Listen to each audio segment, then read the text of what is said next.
Hello beautiful people, what's up y'all? Welcome back to my YouTube channel. My name is Siki and today we are going to be talking my workout split and how I track my workout. I'm here with my handy dandy workout notebook. So this is the notebook that I use to track all of my workouts. I never just go in there and wing it. I always go in there with a set plan because something about the gym, it just, I don't know, it just makes me want to just like be in there all day long, and I don't have all day long to be in the gym. So right now I am currently training full body. I only train full body. I absolutely love training full body. I train full body every time I go into the gym for the most part, and I work out 4 days a week. So on Mondays and Thursdays, those are my two heavy days.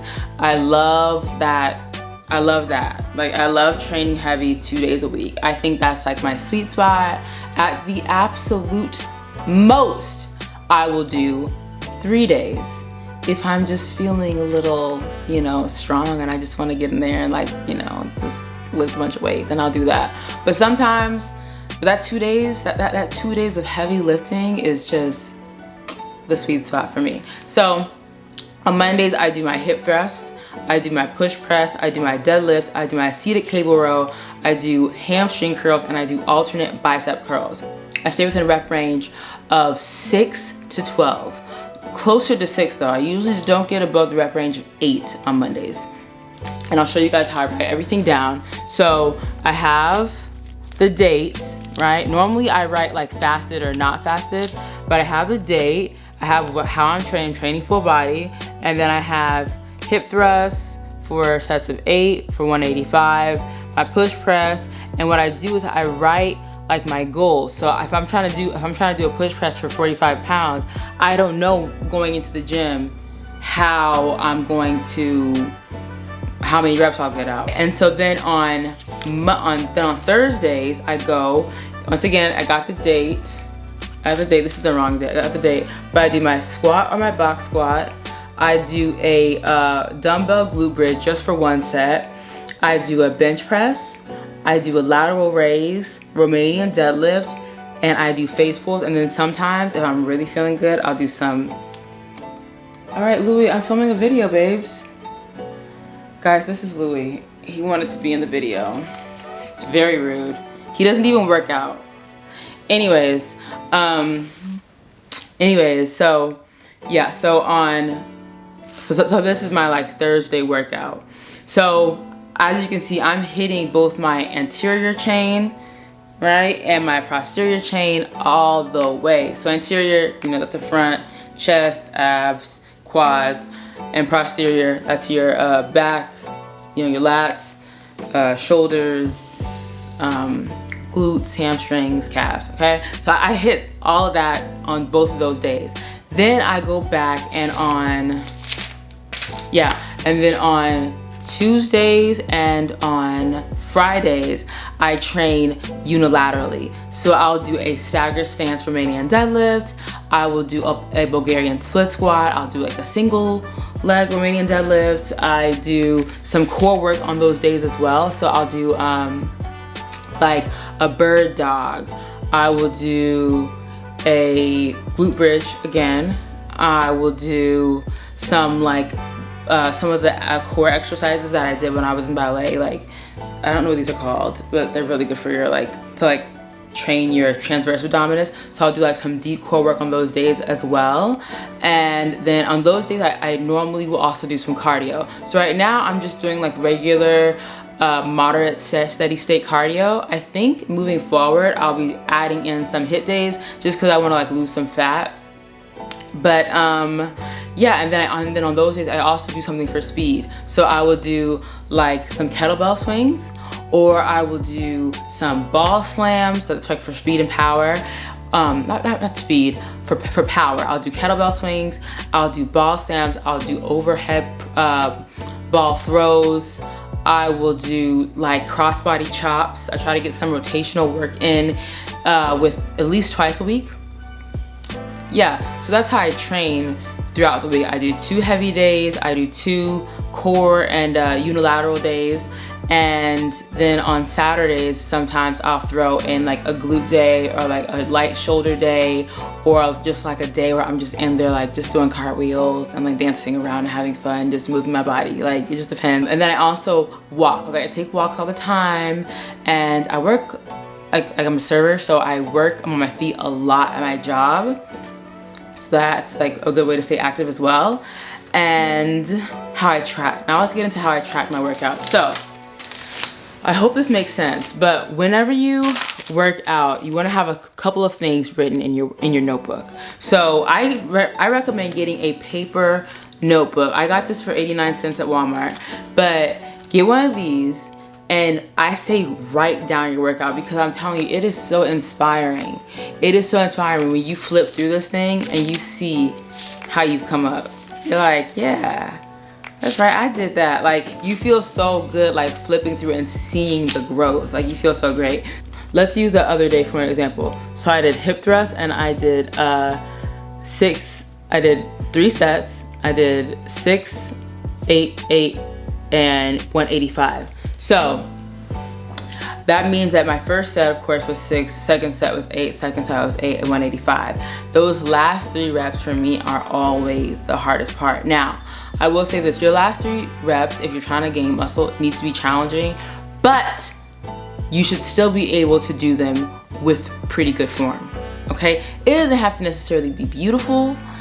Beautiful form for me is that fluid, just like you would pay to watch this person work out type of form, but it needs to be like proper. You need to be like, for instance, if I'm doing a hip thrust, right, and I'm hip thrusting 185, if I know it's too heavy, if I can't lock out fully, okay? Locking out is one of the most important elements of hip thrust. Same way with extending your head, with extending your arms fully over your head during a press. And then you also want to get in your rest periods. So I was resting 90 seconds in between sets, 120 seconds in between workouts. That is really important, because you may think like, oh my gosh, look at me, I'm moving all this weight. What? Who is this girl? She's so popping. And then you see, bro, you're moving mad weight because you just took a 4-minute rest break. Like, you should be moving that weight. Or you'll be like, dang, I'm not making any progress. Like, this weight is so heavy. And it's like, bro, you're not tracking your rest. You feel like you just rested for 3 minutes, but in reality, you only rested for a minute and your body's still like super taxed. So like, it's not that you're not making progress, it's just that you're not resting enough in between sets. And then of course you also want to have the workout that you're doing. So always have like a set amount of workouts you want to do, okay? You need to, like, for instance, if I work out on my Monday, I'm always gonna hit hip thrusts and deadlifts no matter what. But because my goal right now is to increase strength and for me and improve core strength. And for me, hip thrusts, I don't know, like, I feel my deep core muscles working so well when I hip thrust, and like, it's one of the few heavy exercises that I feel deep core recruitment. Deadlifts are important for full body strength. If I have 30 minutes in the gym, right, and I have to pick, I'm always gonna warm up, I'm always gonna cool down, right? I gotta pick between a hip thrust and a deadlift. I'm going with the deadlift because I'm trying to improve my strength, right? So I'm gonna do the exercise that's the most taxing and it requires the most of my body, right? So that I can, you know, ultimately achieve my goal as efficiently as possible. So yeah, so you want to have it ranked in order of importance, and then of course I have a couple of accessory movements. So for a long time, my workouts looked like accessory movements with a sprinkle of combination workouts. What I have learned over working out for years is that now I focus on compound lifts, and then I sprinkle in accessory workouts as needed. Because compound lifts require so much of the body, you will see that after doing a seated row, right, those biceps are gonna be fired up, okay? A bent over row, your biceps are gonna be fired up. A deadlift, the traps, back, fired up, all right? You may not need to do bent over unilateral rows as much as you thought you did. You may not need to do overhead tricep extensions as much, because that push press, that bench press, woo, will have your triceps fired up. You sprinkle that in as needed, or maybe like if you're just really like, if your arms are really like lagging and you're trying to get them looking a little bit more poppin', then you sprinkle those things in. But focus, especially if your goal is fat loss, focus on those compound lifts and watch how your body, watch how it blossoms, okay? Watch how your body blossoms, seriously. And I mean focus on it slowly. Don't go in there trying to do a workout like this. So I've worked out for the last 8 years. So if it's your first time, if it's your first go around, this is your first rodeo. If this is your first rodeo, your workout probably isn't gonna look a whole lot like this, but it should look like a variation of this. You should have some posterior glute work involved, right? You should have some bridge work involved. You should have some hip hinge movements involved. You should have an overhead press. You should have a row. There's a foundation that you'll build, right? Within that first 3 months to a year of working out. And then as you begin to grow, you begin to like really add on to that foundation, and you can move from a place where you're making progress and you're having fun and you're doing so safely and your body's working the way she's supposed to work. So that's how and then of course, each workout, I always write the weight. So in some, I didn't do it with this last one, but in some of my workouts, I will actually write myself notes. Like I'll put, I'm gonna show like a clip of this. I'll put like, oh, dangerous. And that's because either my form was lacking or either the setup was lacking. I remember one time I tried to do like a Smith machine leg press. When I tell you I saw my whole life flash before my eyes, I put danger, sub 4, and I put like the workout I wanted to do instead of that exercise, because it just wasn't worth it for me. I see girls on Instagram doing that workout all the time, and they do it with so much grace and poise, and I'm like, girl, go you, because I'm telling you, I thought I was going to die doing that. But yeah, so I'll put like notes to myself. I put whether my workout is fasted or non-fasted. I will always put my rest period, and I will also always put like if I'm doing a circuit, a single exercise, or like a superset, because that's also going to influence how much weight you can move, right? So if I'm doing a circuit and I'm doing, let's say, Romanian deadlifts, a push press, and squat jumps, right? My Romanian deadlift for that circuit is probably gonna be 2 20-pound dumbbells, right? I'm not gonna be able to do a Romanian deadlift for like 115 pounds, because I'm not going to be able to sustain the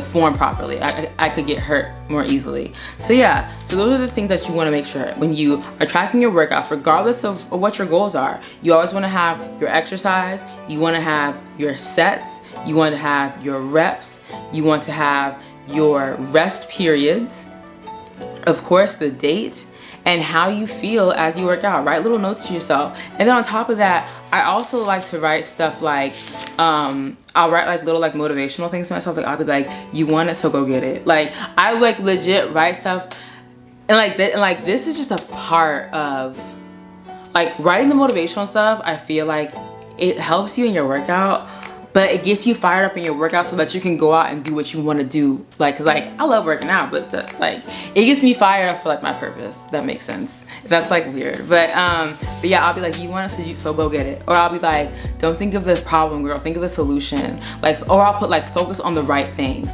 you know. Or I'll put like, if it's worth doing, it's worth doing right. Because sometimes you want to do something, like you want to lift for your ego just to feel strong, but then your form sucks. So it's like, nah, if it's worth doing, bro, do it right. Like take the weight off, get the form right, and smash it. Don't do these little half sets, half reps looking crazy. Like no, go hard and get the full benefit of the exercise. But yeah, so that's my workout split. Yeah. So what's your workout split? How are you moving? What are your goals right now? Like what are you doing to get closer to your goals?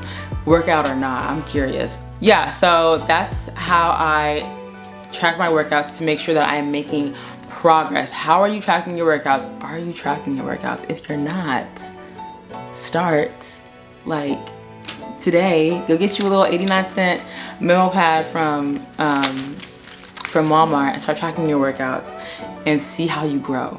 Because I'm telling you, when you see yourself grow, when you see that progress on those days where you'd rather chew glass than go into the gym, right? When you'd rather chew glass than show up for yourself in another area, you'll remember how you made progress when you showed up for yourself that one time, and you'll show up again, I'm telling you. So yeah, let me know how y'all are moving. Let me know if this was helpful to you, if this was beneficial. The goal is not for me to just sit in front of a camera and just talk. The goal is for me to be helpful. So if this is helpful, let me know, because if it's not, I need to do something different. I need to like adjust some things, and that's fine. We all have room for improvement. So yes, guys, I hope this helps, and I hope you guys are having a lovely January, and I hope you guys achieve your goals. I hope you guys are setting yourself up for success and laying the foundation to achieve your goals. All right, that's the real, that's a big part of it, setting yourself up for success. All right, that's all for today, you guys. Thanks so much for joining me. I'll see you next time.